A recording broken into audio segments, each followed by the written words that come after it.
The previous chapter was filled with emotion where Ando's fatherhood to Shin prevailed when he saved him from Hikari's attack despite just being shot in the shoulder by Shin, which also resulted in putting everyone on the ship in danger. Nevertheless, Ando decided to tell Shin where the bombs inside the ship were located. Will they be able to find the bombs and save all the people inside the vessel? Let's find out.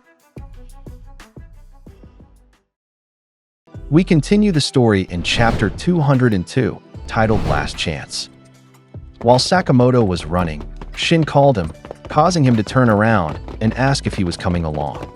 Shin responded that they had a situation on their hands. His father had told him about the explosives, which caught Sakamoto's attention. He explained that there wasn't just one bomb. There were bombs in the engine room, freight room, guest rooms, in the Great Hall, and scattered throughout other areas of the ship. Sakamoto recalled what Ando had said about everything exploding if he died, and commented in his mind that his life was hanging by a thread. They no longer had time to find all the bombs on the ship, so he made a decision. However, his thoughts were interrupted when the ship suddenly shook, which shocked and confused Shin about why this was happening. The civilians on board were also alarmed, and we were shown Hikari, who was gasping for breath due to his injuries and commenting that this was the worst day of his life, but he refused to let Ando die. It turned out that he had gone to the ship's control room and knocked out the captain so he could operate it himself. A crew member told him to stop, adding that if someone was injured, there was a doctor's office on this ship. However, he refused because what Ando needed was an ICU, so they were going to return to land at full speed. Shin shouted that Hikari was going berserk on the bridge, while Sakamoto commented that he was as determined as he was dumb. Suddenly, someone yelled that this was bad and they were going to crash into the port, which caught Sakamoto's attention.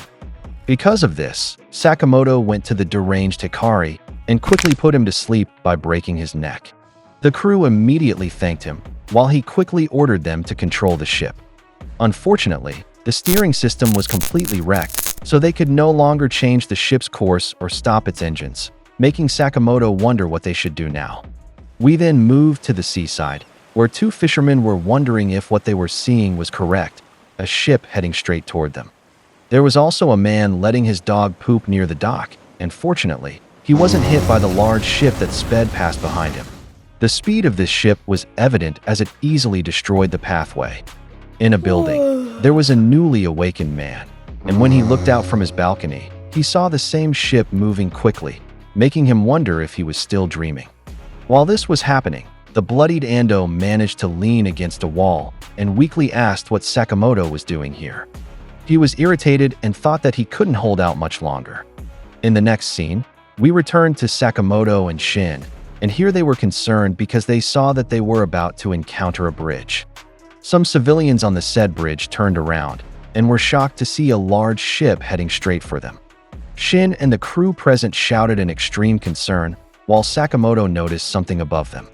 The police arrived in a helicopter and told them to stop the ship immediately. Sakamoto got an idea from this, and when Shin read his mind, he nervously said that he can't be serious about this. Sakamoto grabbed Hikari's anchor weapon and started spinning it to gain momentum. When he felt it was fast enough, he threw it towards the helicopter, which hit its side. Next, he pulled it down with all his strength, and soon he managed to bring it down in front of the speeding ship. The helicopter pilot was alarmed by this, while Sakamoto quickly got inside and said he needed to borrow it. He opened a switch that caused the helicopter's rotors to spin faster. The civilians on the bridge that was about to be hit by the ship started running, but thanks to Sakamoto's idea, it began to slow down. Fortunately, the ship completely stopped moving, barely grazing the railing of the bridge. The feeling of the civilians inside the ship also lightened after they stopped, while the dying Ando was shouting for them to hurry because he was feeling his vision blur. Shin immediately announced on the mic in the control room that the ship was about to explode, so everyone should evacuate. Because of this, people inside quickly left, while Sakamoto and the helicopter pilot were in the water. While running, Shin shouted at people to hurry, and if they couldn't reach the exit, they should just jump into the river.